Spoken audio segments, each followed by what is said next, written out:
Awesome. So, welcome once again to our weekly health talk, where we speak on a variety of different health topics, and we've been doing this for about 14 months now. So, I want to thank you for all of the individuals who have participated in joining in, asking questions, and for those who are new, welcome. Just to reintroduce myself, my name is Kerry-Ann Joseph-McLean. My husband Cornel and I, we are professed health enthusiasts. And so we all want to encourage each of us, including ourselves, to be proactive with our health. And sometimes the journey takes us off of our health journey. And sometimes, we're right on track. But there's no wrong time to start to be able to reinvest in yourself if you have fallen off the imaginary wagon, so to speak, of your health. And we want to be a part of your health journey. So again, welcome once again. So as we share this information, it's not too late to invite someone. You can follow the link to them. They're free to join. This is for information purposes. I want to share a well-rounded discussion on the topic today. And we as individuals, whether you are within the Black community or you know someone who is in the Black community, it's always great to share information so that we can become more aware. Self-awareness, being mindful with our health is super important. And as we go through our life journey, either ourselves or someone we know relatively close or in a different circle, you hear of these things. You hear of the C word. And so that I share this with you, I wanted to be able to encourage you to take notes. You can take a screen capture if you wish to. If you would like to see the recording of this, I have to actually catch up on uploading them to our private Facebook group, which we do have, which is called Longevity of Organo. It's by invitation only. So if you aren't a part of that, please feel free to reach out to the person that invited you, and we'd be more than happy to extend the invitation to you so you can go back and see all of the recordings that we've had over the year and the different areas that we speak on.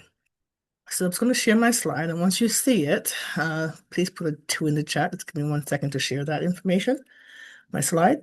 And please, I apologize. I think I'm catching a cold, which I don't catch a cold very often. Last time I had one was last year, and prior to that was 5 years. So my body isn't accustomed to this as yet. But God willing, it'll be out of my system very soon. So let me just do this.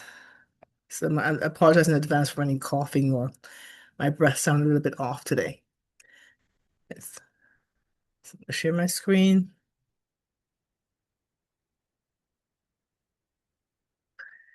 Here we go. So I've just shared my screen. If you can put a 2 in the chat to let me know if you can see it. Excuse me.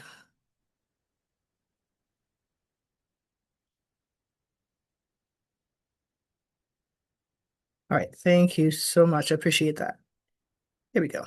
So our topic today is triple negative breast cancer. So it's something that some of us have heard the term and some of us are asking, what is that?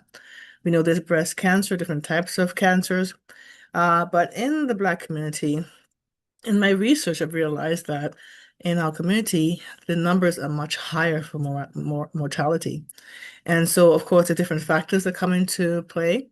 Triple negative cancer, which I'll share with you, how it breaks down, what that is, and what the term is, and how it impacts us as individuals, especially women.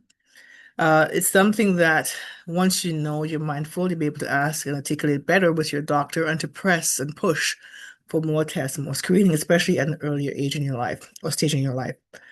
Excuse me. So what is triple negative breast cancer and why does it matter? Well, it's a triple negative breast cancer is 3 parts: estrogen receptor negative, progesterone receptor negative, HER2 negative. So neither of the hormones, estrogen and progesterone, nor the presence of too many HER2 receptors drive triple negative disease growth. So this means that triple negative breast cancer doesn't respond to normal hormonal therapy or therapy that targets HER2 receptors. Why is breast cancer so common in Black women? So, for one, the social, economic, geographic, and lifestyle factors may partially account for disparities. So, Black women are statistically more likely to have diabetes, heart disease, obesity, and are less likely to breastfeed after childbirth. These are some of the studies we found, all of which are risk factors for breast cancer. Now, what I'm sharing with you in some of the slides, and most of the slides, you'll see a source, a link to where I found the credible information that I'm sharing with you. And we normally go to universities, studies. We do go to Yale, Harvard, Johns Hopkins, Mayo Clinic, and we even go to Canada Health. We go to other sites as well, including PubMed.gov. So that's Public Medical Library. And that has a lot of studies and findings with different peer-to-peer reviews with no vested financial interest from these peer-to-peer studies. So when I gather the information, it's not just going to Google and get the information that way. It's credible documented studies and findings backed by science, backed by numbers, backed by data. So breast cancer versus in cumulative breast cancer specific survival at 5 years. Between Black women and white women, you can see the numbers. There's a difference there in percentage-wise. Breast cancer in Black women, research has shown that Black women are more likely to die from breast cancer than any other racial group. So meaning Black women are twice as likely to be diagnosed with triple-negative breast cancer compared with white women, are more likely to be diagnosed with late-stage cancer disease than other women, have the lowest survival rates in each stage of diagnosis. And we want to be able to bring awareness to decrease the death rate, to be able to be mindful of different things that you can do to support yourself as you're going through treatment, or you've been diagnosed early or to middle or later stage, so that you're able to be more prepared mentally as what your odds are, especially as the percentage varies so much. So Black women are nearly 3 times more likely to develop triple-negative cancer. That's TNBC. You may see the acronym there as we go through the slides, that our white counterpart, and face a 28% higher mortality rate. Is pretty high. So this aggressive subtype, which lacks hormone receptors, is often diagnosed at younger ages and later stages in Black women. So driven by a mix of biological factors, systemic disparities, and limited access to care, especially in North America, more likely more so in the US than here. But again, the percentage is for both, all of North America itself. So the numbers here, this information I'm sharing with you, I got it through a journal, through article, and it's showing the numbers between Black women, white, American Indians or Alaskan Native and Hispanic. So the numbers are pretty high in the way of incidence for triple-negative breast cancer per 100,000 women. So the higher risk and incidence, roughly 1 in 5 women with breast cancer are diagnosed with TNBC compared to lower rates in other groups. So aggressive nature tends to grow and spread faster. Disparities in outcome. Black women with TNBC are 28% more likely to die from the disease than with white women, partly due to lower rates of receiving timely standard of care treatment. And I'm going to stress this. There are times when we are told we're too young to have a test done, screening to be done, but if there's a history in your family, this is something you got to push and articulate with your health practitioner. This is where the timely capture or the checking to ensure that you're not on that list of individuals who are being undiagnosed versus the earlier in different cultures. So biological factors, research suggests biological differences such as a higher rate of BRCA1, that's a gene mutation. And I'm learning all of these things as I'm doing my research as well. So there's new treatments for this that they're showing that are the traditional way of treatment. Also, specific genetic variations linked in African ancestry versus white may contribute to the higher prevalence. Again, I found this through breastcancer.org. And many studies have documented differences in treatment and outcome between Black and white women diagnosed with all types of breast cancer. So compared with the white women or white counterpart, Black women are less likely to receive treatment that follows national recommended guidelines. And I'm stressing this again, that if you do your self-check at home, you're checking especially with your teenage daughters or those in their 20s or older, even yourself, like myself, I'm the Mile High Club of 54, but you need to check to make sure your self-examination. If you're not sure, speak with your doctor, ask them how to do it, whilst you're at home. And then, of course, if you feel something or something's not quite right, you can stress and push for your doctor to be able to do further tests. Again, I found this through different sources that are credible, have the studies attached to them. I do apologize. So the risk factors and warning signs can range from the age, for example, premenopausal women, and those under 50 have a higher risk of triple-negative cancer.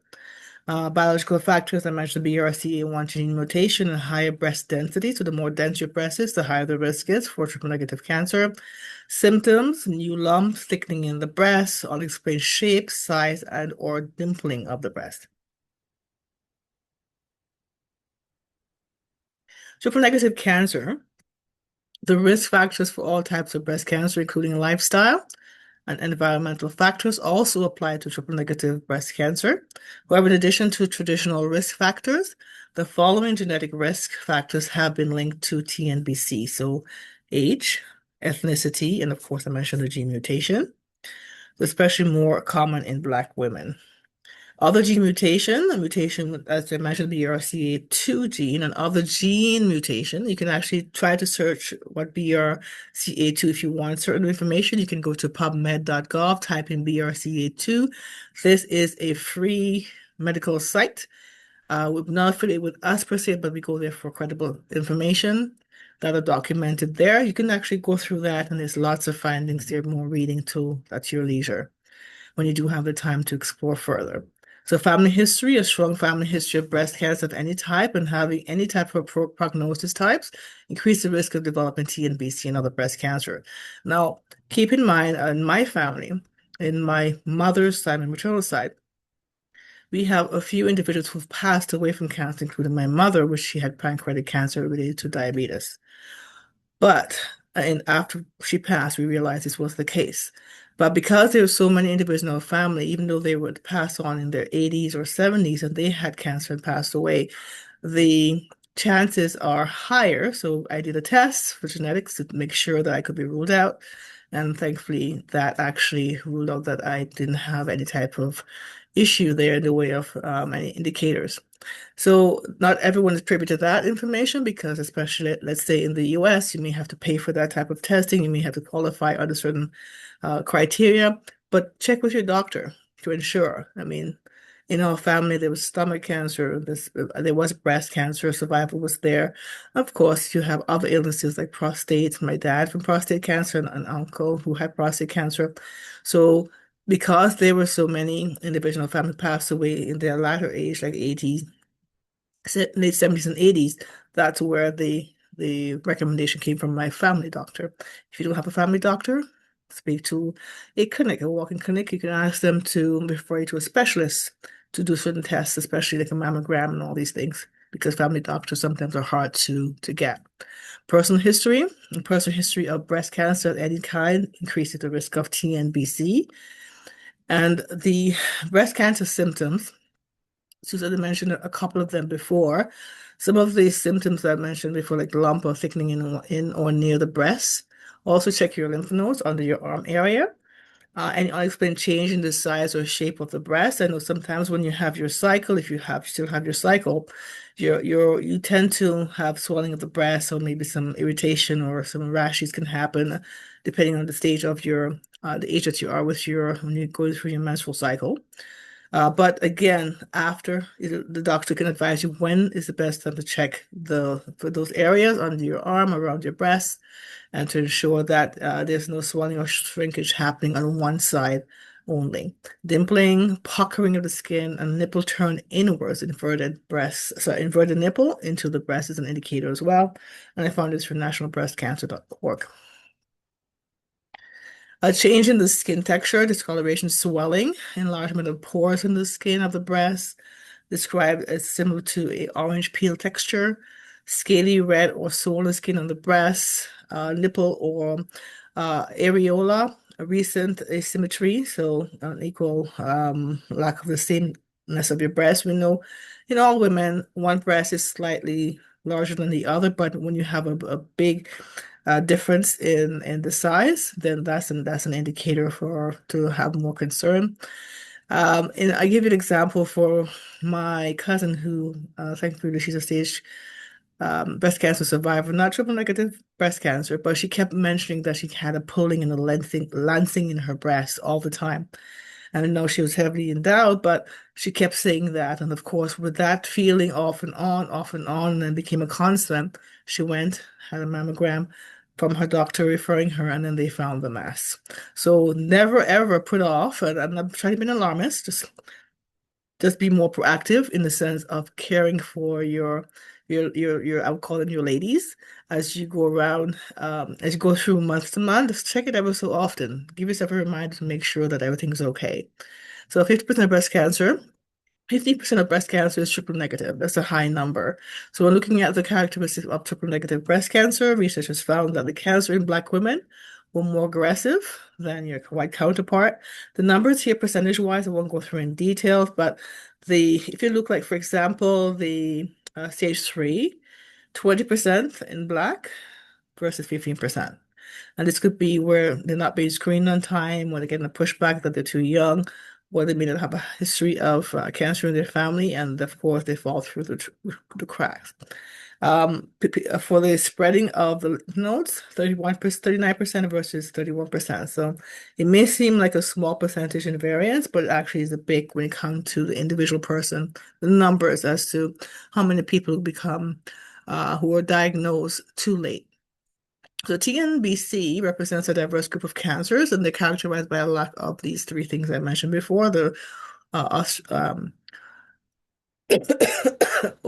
excuse me, progesterone, and ERBB2, also known as ER2, which I mentioned before. And there's a high prevalence of TNBC in women of African descent and women who carry a mutated copy of this gene, BRCA1. TNBC is an aggressive breast cancer. So if you're looking at how it mutates in young or African women, most times women are, or young ladies, young girls are actually diagnosed too late. So the evidence shows that African American women have worse clinical outcomes than women of European descent. And I found that through the PubMed library as well. This information I'm sharing with you, forgive me if I offend anyone with the graphics. Just wanted to show you how it actually can spread. So the brain, triple negative cancer can impact the brain, the lungs, the liver, the bones.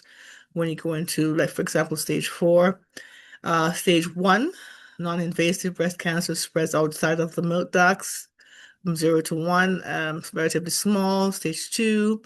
It spreads, of course, becomes larger, and we have an opportunity to grow tentacles, so to speak, outside of the sac, and that's how it spread through the lymph nodes.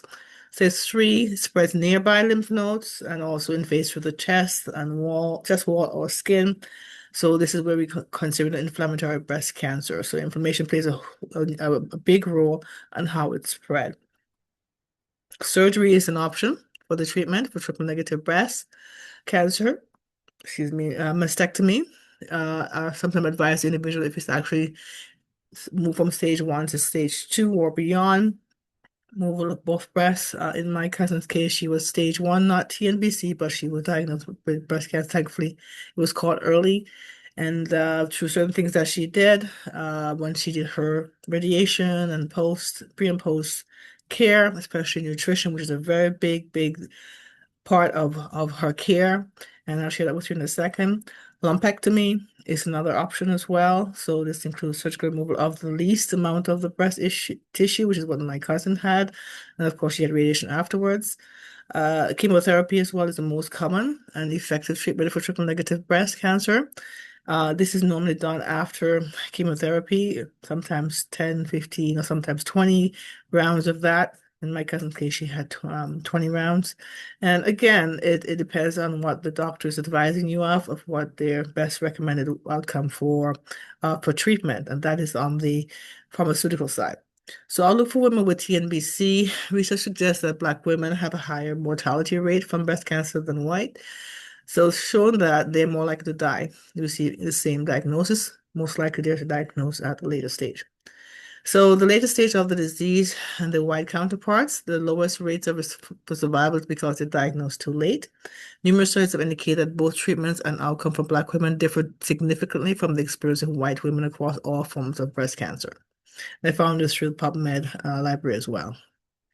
Some of the factors which contribute to the disparity in care and treatment of Black women with breast cancer include systemic racism, communication issues with healthcare professionals, less likely to receive appropriate standard of care, difficulty with travel to access care, financial struggles, and difficulties taking time off work. So these are real concerns that people have actually come back and have advised in the research that was done. One of the things you want to think of outside of being diagnosed with this, the brain goes into a downward spiral emotion. So we tend to go to the worst case scenario. We see ourselves dying because you thought you've been given a fatal diagnosis. But when you're speaking with individuals who can support you versus those who can speak life into you versus death into you, that's important. So you need to be able to guard your thoughts, guard your mind, guard the people that yourself against the people that you're speaking with, who you're pouring into in the way of how you're feeling. Avoid negative self-talk, avoid negative and seek positivity. So there's individuals who will only speak in a pessimistic way to you versus positive. You may be watching the news, there's a lot of negativity. You may be exposing yourself unknowingly to negative surroundings, which can compound and expedite your illness. So think of the ways you can protect yourself against the negative influence in your life. And this is just not just for cancer, but on a whole holistic approach. Making means and making it matter. I mean, if you're caring for yourself, controlling the focus of thoughts, finding your mind instead of upward spiral of emotions, of thinking positive and speaking life into yourself, versus a downward spiral of emotions, which is depression, anxiety, and stress, which can happen, especially if you're going through all of these turbulent thoughts and care and treatment, and sometimes lacking support. Seeking and accepting support is super important. Do not be shy about it. Be vocal as to how you can ask questions, ask the doctors, ask the social worker, ask the person assigned to you, how can you tap into getting more support outside of your family? If you don't have family, then of course those who are not related by blood can still be family. I think of ways you can seek that counsel or comfort or support. Coping with cancer and cancer treatment is not an easy road, but it is doable if you have the right coping mechanism in place. Think of the emotional impact when you're going through in such a shift in your health, especially being diagnosed with breast cancer. Your mental health is also something you have to be mindful of how your mental state is. The anxiety, the stress, and sometimes some people, individuals might even have suicidal thoughts. These are things that you have to be mindful of to keep track of. So your survivorship or for your wellness is identify, am I sleeping sufficiently? Is my emotional wellness in place? Is my spiritual wellness in place? Sexual wellness as well, because you may be in a relationship and that might be an issue where you don't have that inclination to do anything because you're just sort of coping with what you're going through. Goal setting, your nutrition, planning your day, and executing your day in a way that is conducive to your improvement of your health, physical activities to do the best as you can within the energy that you have, and managing stress, especially if you're still going to work, taking care of your household. Even simply driving can stress you all the time. So be mindful of how you manage your stress and pay attention to those things. Managing the mental health and consequences of cancer diagnosis is important because stress is a real thing. It can actually um, be a negative for your cancer care or your care from your cancer that you've been diagnosed with. So it can seem overwhelming. It may not hit you all at once. You sort of think that you're sort of detached from that and you're listening, but then it hits you. Then the stress and anxiety, including the financial aspect or the emotional aspect and other areas, can sort of compound how you're feeling and you're not realizing that you're not managing your mental health. Excuse me. So think of how you can manage the physiological effects to ensure your longer survivorship or longevity of your life. Studies have shown a decrease in symptoms of depression associated with longer survival in patients with metastatic breast cancer or even any kind of cancer. They offered such strategies for reducing stress, improving mood, changing health-related behaviors, even including your eating habits. Some people, like myself, if you're stressed, you may be prone to eat things that are not so healthy. So you have a double whammy because you try to care for yourself with your health, but then you're eating things that are not conducive to your longevity of your life. So think of the strategies you can put in place as a countermeasure before you get into that phase of treatment. So you need to be able to track and journal the things that you are going through, and of course, how your behavior changes, especially when you're going through your treatment. So coping strategies for cancer and mental health. So they're looking at ways when you're going through, let's say, for example, you've been told, okay, you have to do surgery, then you have to have the care and the healing of your body that has the invasive surgery or non-invasive, depending on how you're diagnosed. Then you may have to take radiation or chemotherapy, and that takes a toll on your body. Not only is it impacting your immune system, maybe at times wiping that out, your energy level, your sleep pattern is thrown off, your behaviors sort of turned differently in the way how you respond to people, your care, what you eat, your energy level, all that's impacted. So of course, it's going to impact how you cope with things. So expressing yourself in a way you need to express and to release how you're feeling because you can have moments of anger as well. It goes on to someone else. Unfortunately, it happens when you sort of blast out on the person that you are caring about in your household or those in your circle. So be mindful when these things happen. You may have moments of sadness or loneliness, even hopelessness at sometimes, and anger or frustration, anxiety or stress. So I would say to you, don't keep everything bottled in. Don't think you have to be the strong person, especially you've been perceived as a strong person, and then you're diagnosed with this quote unquote illness, right? So if you're thinking of what can I do when this happens? Because it can happen. You're not made of stone. You have these emotions that go through, and especially in your quiet time, when your spirit is down, then these are things that can happen. So what can you do? Okay, plan to do things that can help you to offset these things or to reverse these moods. For example, meditation, yoga, self-care, treating yourself to certain things like be a bubble bath if you want to, maybe a steam, with your official steam, something to help you. Scheduling, coffee dates with your friend, outing so you can just talk and to lighten the mood so that you takes your mind from what you're going through. And of course, journal what you're feeling so that you can go back and review. This is how I felt at this time, and this is what I did. This is whom I spoke to and what I was able to do to be able to counteract these moments, because these are your coping strategies that you've implemented.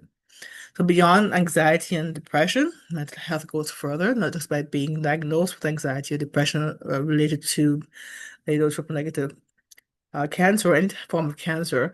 There's something called the chemo brain. It's actually a real term. So if you're taking chemo, or you've been told to take chemo as a treatment post-surgery, the common side effects you may experience after chemotherapy treatment can include symptoms like trouble concentrating, memory loss, hard time focusing. It can make day-to-day tasks harder, leading to more frustration, more anxiety, and you can have more moments like this, especially if you don't, it's not in check. So to help you to stay on focus with the chemo brain, it can be helpful to start a detailed planner as well as sticking to a routine. So when you're clear with your thoughts, your cognition is fine, write down the day, and if you find that you're having foggy moments because you're going through this chemo treatment, then you can go back and review what you're going through because this could be a temporary situation that you're going through. But of course, you may feel overwhelmed and anxious. The body image is also something as well. If you've been diagnosed with cancer, in the case of triple negative cancer, this is a big thing, especially. I can't speak for the male counterpart, but for female, if you're looking at you're going through your cancer journey, you may have certain side effects. Some people have hair loss, weight gain, change in skin texture. Your confidence is at an all-time low, especially if you hits you all at once that you have to go this rapid stage or phase of treatment, surgery treatment, and so forth. So this is why you have to have these coping mechanisms. So small steps every day will build up your confidence. And if you're able to do some positive self-talk as you're going through it, even before, and also exercise, which could help to, release some good dopamines and to be able to lighten your mood and have you in the state of, of peace and calm whilst you're going through all of this can help you with your body image as well. Exercising is so important as well. Now, depending on your energy level after you've done your chemo treatment, it can be very debilitating. You need to be able to do things that can help you to have a counterbalance, right? So you counter productive versus being balanced because you can actually sabotage yourself by not moving, by not doing things. But think of it this way, any type of cancer that you have, there must be some kind of movement. So exercise plays a key role in cancer prevention, but also once you're going through, let's say you've had post-surgery and you're starting to heal because you need some time to heal, you can start doing small things. It doesn't have to be high impact. It can be low impact, chair yoga, stretching, yeah, if you can stretch.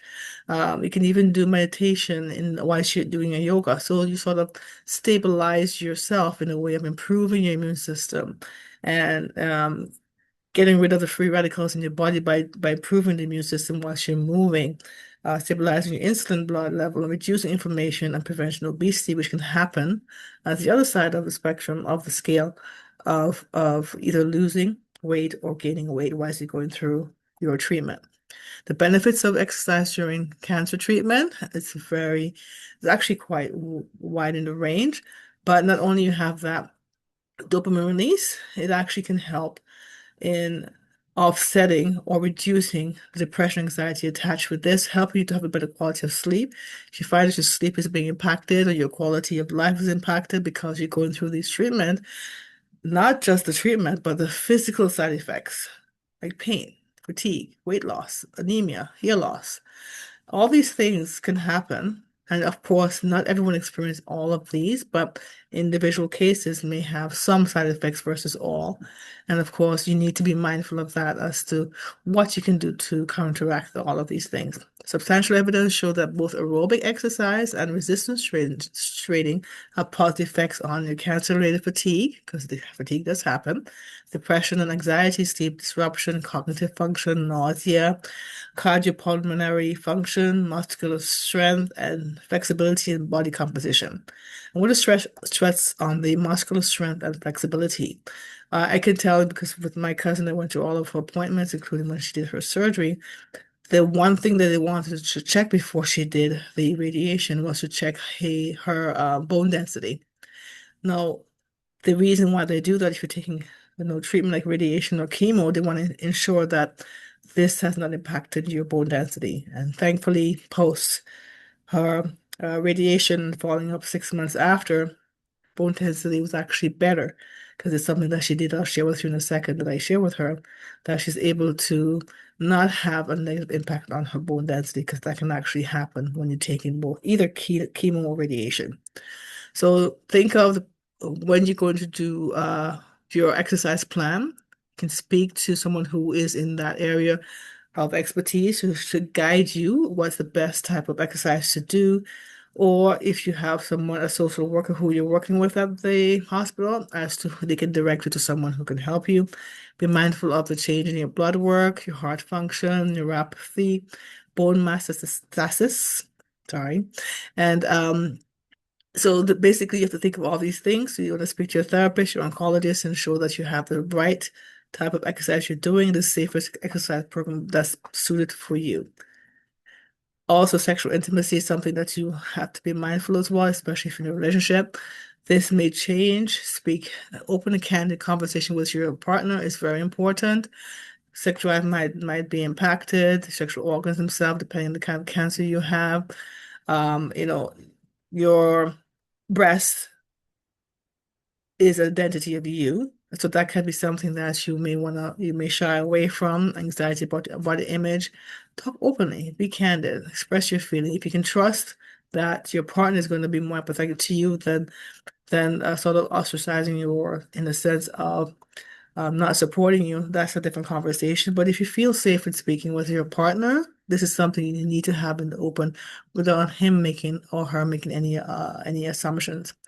So what does this mean for you? Well, all women, no matter what age, their age, ethnicity, economic status, or health conditions, deserve the best breast cancer care and the best prognosis possible. So any systemic racism that affects prognosis must be eliminated. So you have to fight for your right to be able to have the right care. And if you find that the doctor or the practitioner is not giving you the care and you feel that something like this is impacting you, seek a second or third or fourth or fifth opinion until you feel safe enough to be able to trust that person to have your best interest at heart. No one can know your best interest at heart but you. If your gut is telling you something, seek other counsel, seek other advice, other testing. And if that person's not doing it, escalate it to a different, or not escalated, but actually speak to another doctor who can speak with you if you find this person not giving the right type of care. So if you've been diagnosed with triple negative breast cancer, surgery and chemotherapy and possibly radiation therapy are the same style of care, you may not realize that you may have a difference in care from your white counterpart to your black, but you can feel the difference. Something's not quite right. Can't put your finger on it, can't put the hammer on the nail. Push for more. If your doctor does not recommend these three treatments for you, especially surgery and chemotherapy, it's a good idea to ask your doctor why. If you are not satisfied with the answer, as I mentioned, seek a second, third, or more advice from a different doctor. So what foods should you avoid for with TNBC, which is a triple negative breast cancer? Well, to support the treatment for triple breast cancer, focus on avoiding processed meat, alcohol, high sugar foods, saturated fats, which can trigger inflammation. So anything that can trigger inflammation is not a good thing, and this can increase recurrence risk. Prioritize whole foods over processed items to manage weight and lower risk, especially if you're feeling more depressed and anxious. We tend to move towards alcohol for an easy dopamine fix, or even if we eat processed food versus unprocessed. Be mindful as well that some of the meats, fish, eggs, all of these things, sometimes they're very high antibiotics because some are farm grown versus wild caught. Chicken meats, free range as best as you can, versus that, so that you're eliminating all of these antibiotics into your system that's transferred from the meat or fish or even the eggs into your system, which can trigger high inflammation. So foods to eat and avoid for triple negative cancer. Good nutrition is always the rule of thumb. Vital for every stage of your cancer treatment and recovery. Eating well will give you energy, helps you feel better, keeps your body strong so you can better manage side effects from treatments. It will also help you heal and recover your treatment. Certain foods may be worth adding to your diet because they're shown in a way of helping, especially during your triple negative breast cancer treatment. Other foods, it supports your health versus not supporting it. Other foods that may be best to limit to avoid for cancer recurrence. So I mentioned in previous slide. Every person's cancer journey is different. Overall health conditions are different. You may have certain allergies or sensitivities to certain types of food. So again, be mindful of that. If you have another predetermined, pre-diagnosed condition that you have, that there's certain foods you have to stay away from, even though they're considered whole foods. Again, be mindful of that and seek an alternative. And I found this through the British Columbia team.com. The other thing I wanted to mention to you, you've heard of different type of diet pyramids, but the Mediterranean diet or the food chart actually is pretty good because it's well-rounded. There's evidence to show that this supports reduction of breast cancer risk. Doesn't mean that it's 100% foolproof, but at least you're on the right path. Excuse me. Eat a diet rich in a variety of vegetables, fruits, and herbs. If you have sensitivity to certain fruits like anything that's birch related, again, you just have to find an alternative. Eat foods that are plant-based foods. More is better. In moderation, of course, because you don't want to have like two plates of of types of vegetables and fruits because you have to have a balance. Eat the rainbow color of fruits. Pile half of your plates with non-starchy vegetables. I know, especially women in the Caribbean or in the Caribbean, rice is a staple. So sometimes it's a whole plate, 4 cups versus a cup, right?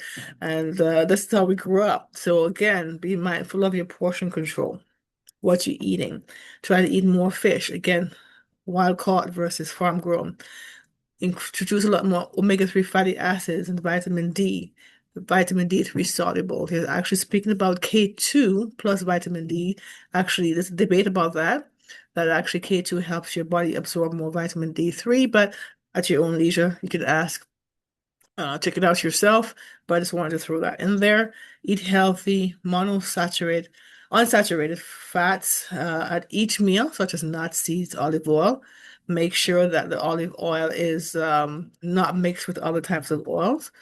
Avoid red and processed meat as much as possible, because you can actually shift the how it the because the preparation of the types of meat you're eating can be more carcinogenics and have more nitrites. Nitrites actually can trigger cancer, your cancer cells that are dormant to become dormant. These are different things that we've learned. This actually can damage your DNA over time as you're eating more of this types of food. So have vitamin D3 supplements. The best time is especially in North America where it's colder and less sunlight, especially in Black women, Black people in the whole. We don't get, even though we're exposed to the same sun as our white counterpart because of the melanin in the melatonin, the melanin in our skin, it protects us from the sun, but also blocks it. So if you are realizing you're more tired in the wintertime, you may want to ask your doctor to do a requisition form. That you can actually request to do vitamin D levels.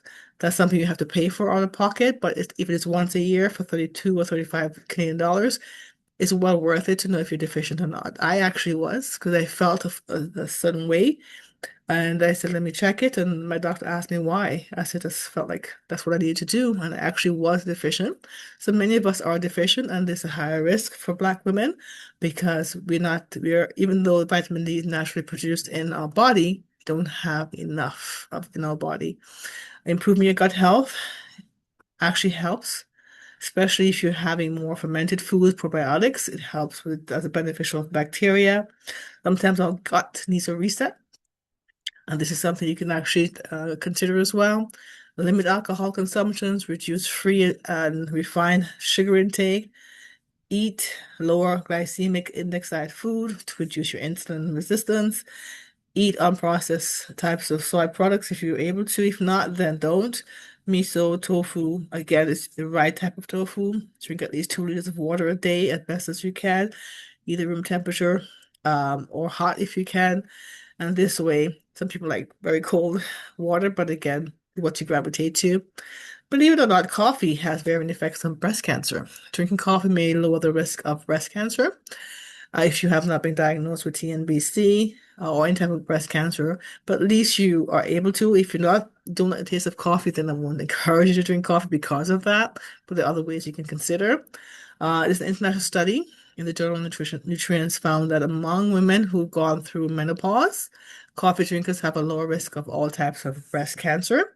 In a larger study in Sweden, drinking at least 3 cups of coffee per day is associated with a lower risk of being diagnosed with breast cancer, and I found them through these 2 links. Drinking coffee reduces the risk of 3 types of cancer. And now I'm mentioning this to you because this is studies and research have found not just with 100,000 or 10,000 people. This particular study has 335,000 European women published in the British Cancer Research. Shows there's a link between drinking caffeinated coffee versus decaffeinated with a lower risk of breast cancer in postmenopausal women. So if you've gone through menopause and postmenopause, this actually lowers your risk as well from the research that was found. They didn't find any association between decaffeinated coffee or decaf and breast cancer, but mostly in caffeinated.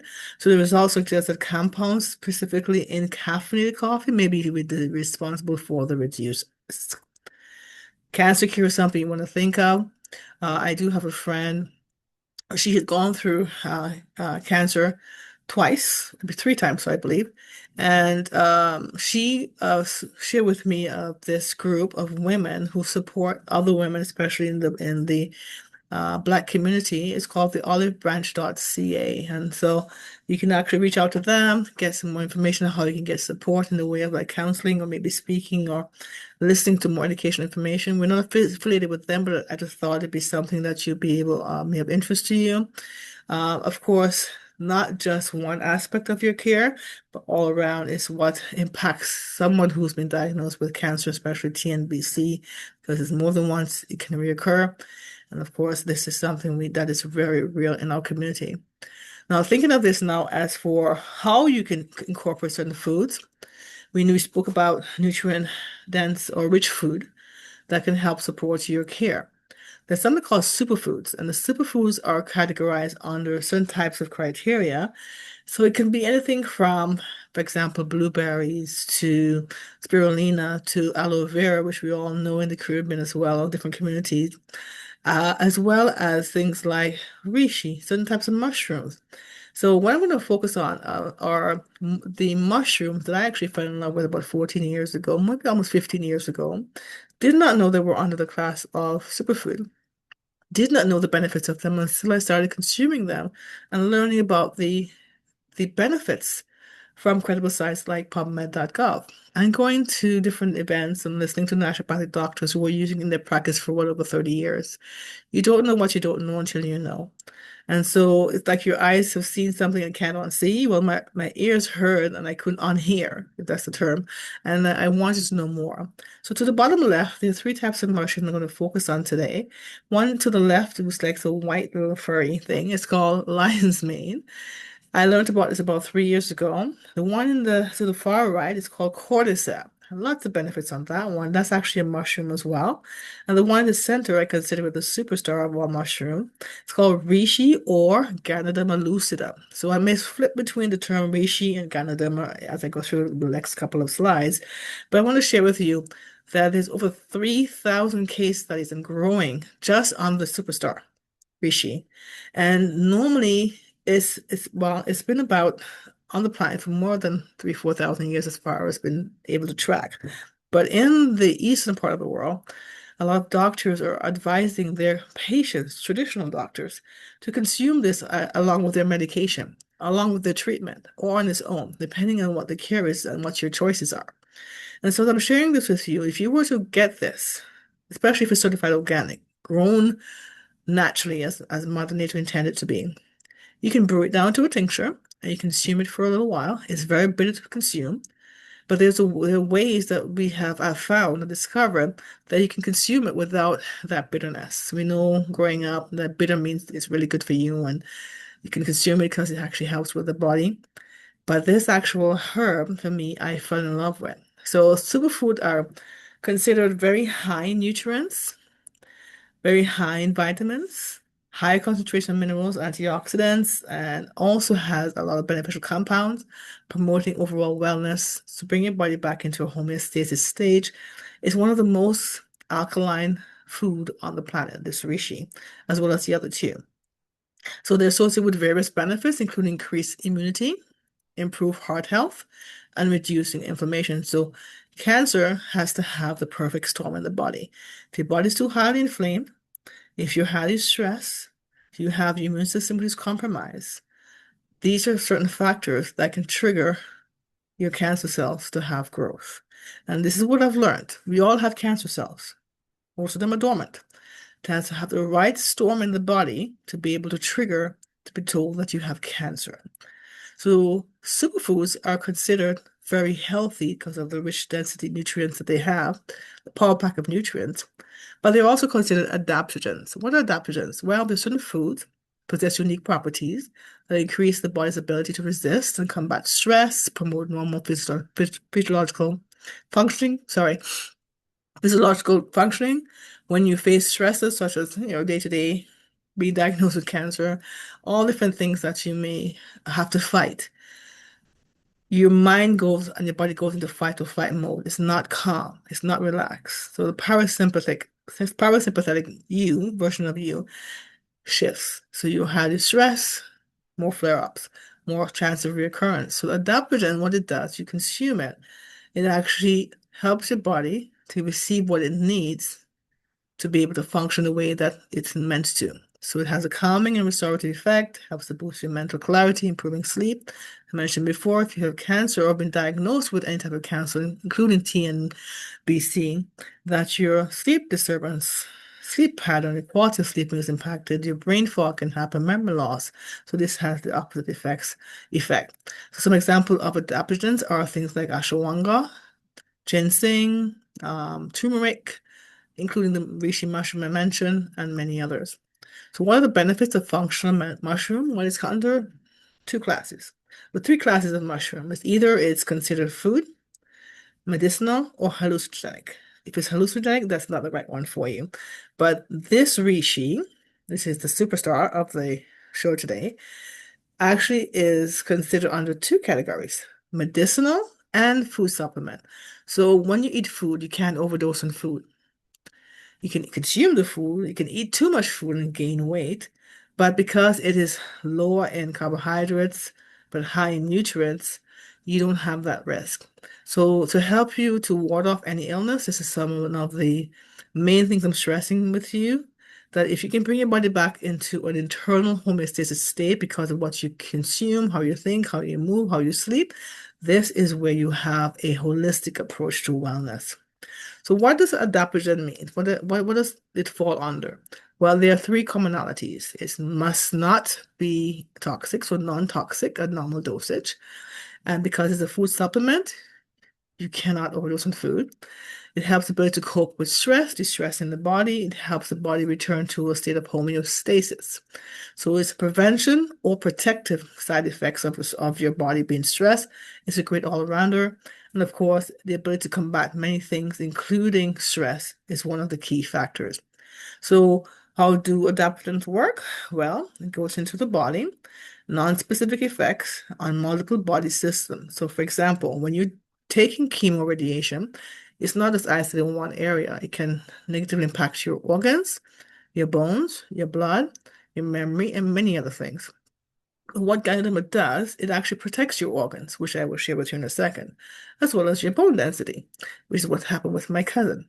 So in technical terms, it helps to control the release of stress hormones from the adrenal glands. It helps with time of acute and chronic stress, including acute and chronic inflammation. But think of it as not toxic, non-toxic, so it's safe for long-term use. I have been consuming this amazing mushroom for coming up to 15 years, actually. And for me, I have so many benefits on my side. Thank goodness I've not been diagnosed with cancer, but there are other things that I've actually been able to witness for myself, and people who have consumed it have come back and shared with me what the experiences are. So the three I mentioned are Ganoderma, lucidum, lion's mane, and cordyceps. They all have anti-inflammatory properties and can promote a healthy lifestyle. So why I'm sharing this with you? Well, we discovered this about 15 years ago, and actually September will make 15 years. And so we discovered this amazing mushroom through Organo. So we discovered wellness actually with Organo, a company who's about almost coming up to 18 years old, a Canadian brand, and we decided to represent this brand I believe, about 14 years. We were customers first. So we aligned ourselves with a brand with a purpose. We want to help people create better lives, healthier and richer lives. And as we go through this cycle of sharing this information, of course, we love to be able to be a part of your health journey. So think of it this way. If you were to make one small change, one small choice in your life, whether you have been diagnosed or you're early stage or you know someone, what would that one small choice do? Would it have a lasting impact because you made a change for your betterment of yourself? You have to think of how you can be mindful in your approach to wellness and also move with a positive mindset. So we have the certification through Health Canada. We have 32 certifications actually with this amazing mushroom. I may switch to the word herb. It's just a term I use. But this mushroom we have is with Health Canada, we have national product numbers 3 to be exact. With this, to state that it can improve the immune system and help you to fight infections and diseases. This is how it's infused. This is what I fell in love with because for myself, versus that's in my cousin, she's okay with drinking bitter. I am not. Growing up, we had to take certain things that weren't always pleasing to the palate. We knew it was good for us. So what if you could infuse this amazing holistic approach of infusing reishi or Ganoderma lucidum into things like coffee, teas, hot cocoa, and even come in the therapeutic dosage of the capsules, which I'll share with you in a second. If you look to the lower left, you see 3 bottles. These are how they're actually uh, positioned or offered through a therapeutic dosage. But you can consume your beverages depending on what you normally have, 1, 2, 3, 4, 5 cups of coffee or teas a day, sometimes more. Again, it's a food supplement, so you can't overdose. It also comes in many other ways, like toothpaste and so forth, but I won't get into that today. So one of the things I want to share with you is that if you were to consume something that you gravitate to, how likely are you to continue? If you love teas, you will continue drinking tea. So what if you were to switch your brand to a brand like this that has this overall wellness infused into it, that supports your immune system, protects your heart health, also helps you with your immune system, your brain function, and more, even your libido, your energy level, your way of sleeping, improving you from light sleep to REM sleep. This is what this tea can do. And again, it's not the tea. The tea is a delivery mechanism. It's the cordyceps, you see the upper right, and then also the reishi infused. So 2 superfoods infused into one caffeine-free tea, which I actually just had. If you can see in my slide, just had it today. So basically, I love this tea because it's a light flavor and you can actually mix it with other things, and it tastes like comfort tea. Now, we have this amazing mushroom blend, 3 in 1. So this one, I'm going to put it out there. It's on back order right now. It's so popular that it's in great demand. So our corporate office is working to get this back into availability on our stores, but it has all 3 mushrooms, reishi, cordyceps, lion's mane. They all support the immune system, all have anti-inflammatory properties, but so much more. So, as I mentioned before, cannabis supplement is considered as a passport to your holistic approach. These are the 3 capsule form in therapeutic form. So they grow into 3 different stages or harvested in 3 different stages. The rooting body, as you see, is called the Ganoderma lucidum. That's what's infused into all of our beverages except for one, which I'll share with you in a second. Also, the mycelium, which is the actual roots, like the internet of the earth. That is called mycelium, has many other properties, including helping with anxiety and stress. And this is something I've got a feedback from others who are consuming the mycelium as well. And then there's I call it the superstar of superstars, which is the spores. And this spores is what I gave to my cousin when she was going through her cancer treatment. This is the seeds. So we know that Ganoderma, you can search it, you can find it, but not many can reproduce. Ours, which the approach is holistic in the way of ground cultivation, they're harvested as Mother Nature intended, not in plastic bags. And so we have the only patent in the world that can actually crack the shell. There's 2 shells. So you can get all of the nutrients out of the shell into your body. And this is considered 17 times more powerful than just a fruiting body. And so here's what the actual breakdown is because of the high amount of polysaccharides and much more. It's like considered like a nutrient powerhouse versus the Ganoderma. They all have benefits, but the spore powder is one of the top of the top. And this is what I'm going to share with you. To the left is how we actually grow and harvest the Ganoderma lucidum with a 32 plus certification, including EcoCert and Health Canada and more, versus our other brands grown in plastic bags. It's still considered certified organic, but it's actually grown in plastic bags and cannot reproduce. So if something or someone is sick, they cannot reproduce unhealthy offspring. If something is happening where it's not grown in the right pristine way, like Mother Nature intended, you will not get the potency of what you need into your system. So do the math. You may have it at a lower cost at some brands, but what are you actually getting? So that's something to think about. So these, in the next 3 or 4 minutes as we wrap up, I'm going to share with you this. Triple negative breast cancer, I found these findings through PubMed.gov. This PubMed ID, you can actually write it down to your further research. It shows that this Ganoderma lucidum significantly inhibits the release of certain type of compounds, some components for cancer cell. So it actually is pro-inflammatory condition. It extracts significantly, decreases the viability of both cancer cells in a timely and concentration-dependent manner, and also reduces cell migration over time. I mentioned before with my cousin, it was when they diagnosed her, it was contained in a sac. It didn't grow tentacles because before she started her surgery, post-surgery and beyond, I gifted her with the spores, and her body needed nutrients. So of course, when they did the testing after 6 months, the doctor couldn't find the scar on her breast, couldn't find the scar under her arm, very small under her arm. And because she was eating right and doing other things as well, especially the mindset, she was able to see that her bone density was good and there was no extra um, tentacles. The radiologist mentioned, oncologist mentioned that it didn't grow outside of that sac. It stayed contained. Of course, catching it early is very important. The gynecospores alleviates the adverse effects induced by this chemotherapy.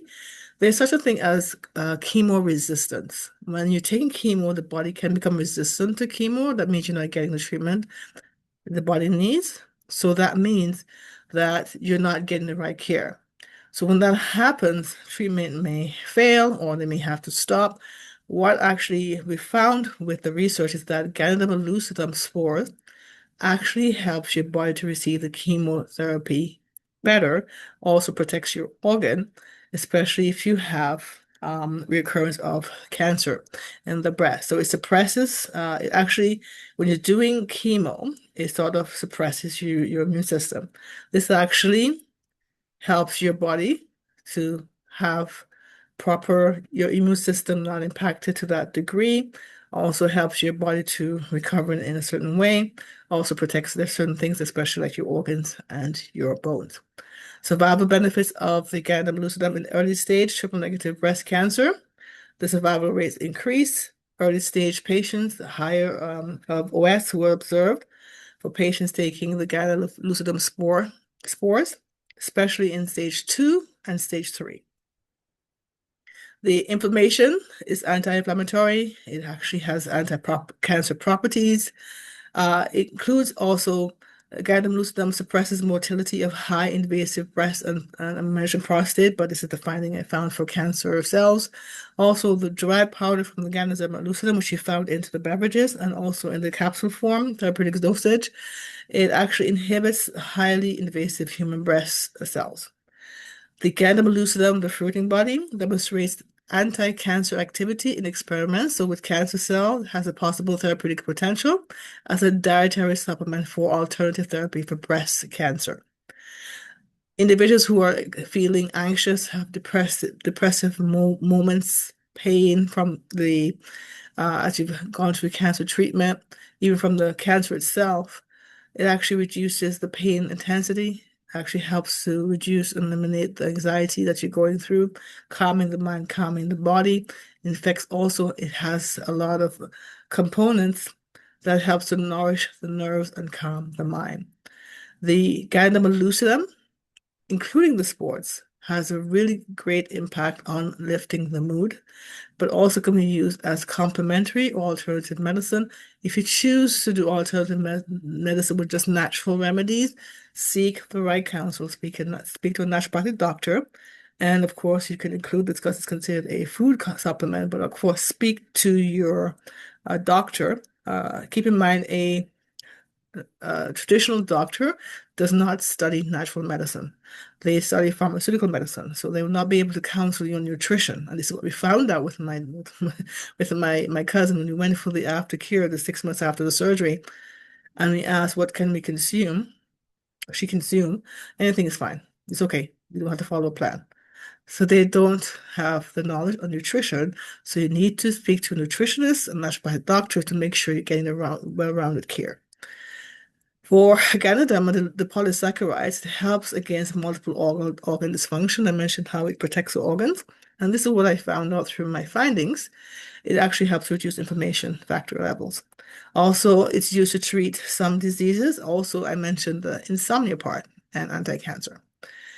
It has impact on improving the autoimmune system or the function, improves your behavior disorder. This is all Ganadam lucidum. The Ganoderma lucidum and the Ganoderma sports polysaccharides help with the gut microbiota. I mentioned before, gut balance, inflammation.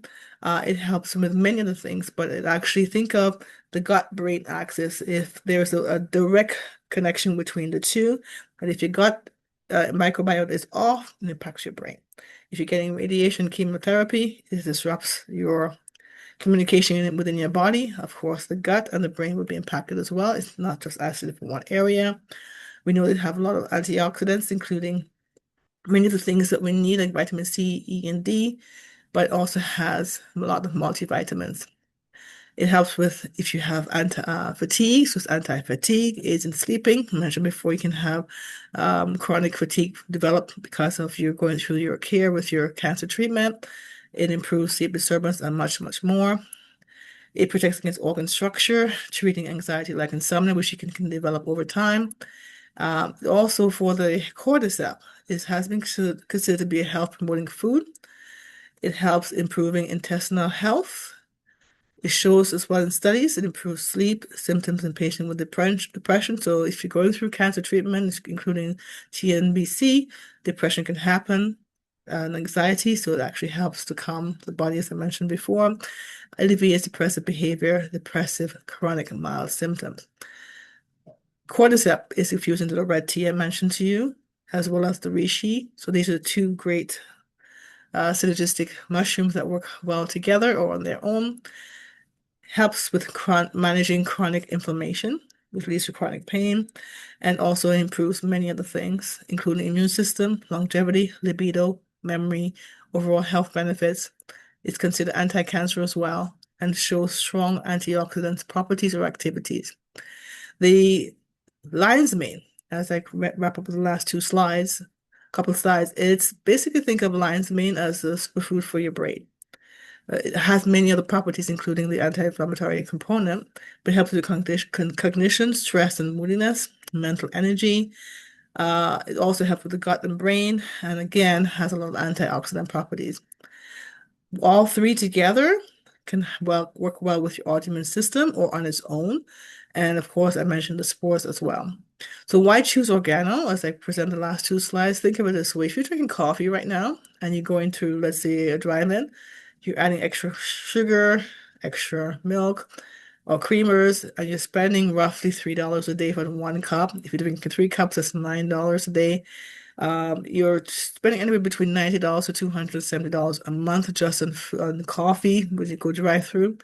If you're buying coffee on the shelf, again, you're still spending less, but you're not getting all the nutrients you need because you're not consuming something like this to have an infusion of these superfoods. Think of organo coffee. By simply consuming or switching your brand, you can save money. So if you drink 1 cup a day, you're paying $1.10.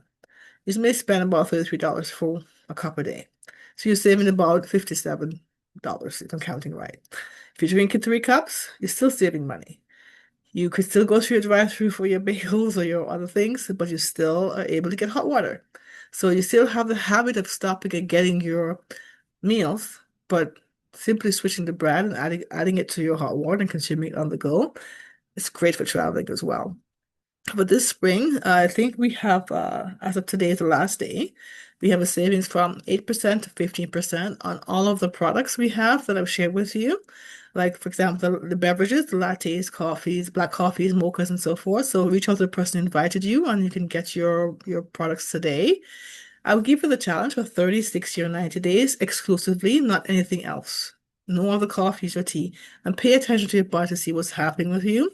If you have a undergoing underlying issue, then I would say to you that you can actually um, ask the person who invited you about the spores. And that way you gain more information on the spores. The spores to me is something that I actually have been consuming for I think over more than 13 years. I didn't start consuming it as well because in my mind, capsule equals medication. I had to get over that psychological barrier. But once I had a health condition, health scare, I started consuming it. I within 4 days, I noticed something about my body, not cancer, but something else. And then I've had feedback from individuals who've had heart conditions and issues with fibromyalgia or lupus, and they're mentioning about their immune system and the inflammation And so I'm getting great feedback because we know that this is a great, great way of approaching health in a holistic way by consuming these things. So with that said, as we wrap up here, are there any questions you have for me? I'd be more than happy to answer. I'm just going to go through the chat, see what's there. But you can ask, you can take yourself off mute and ask a question if you'd like to.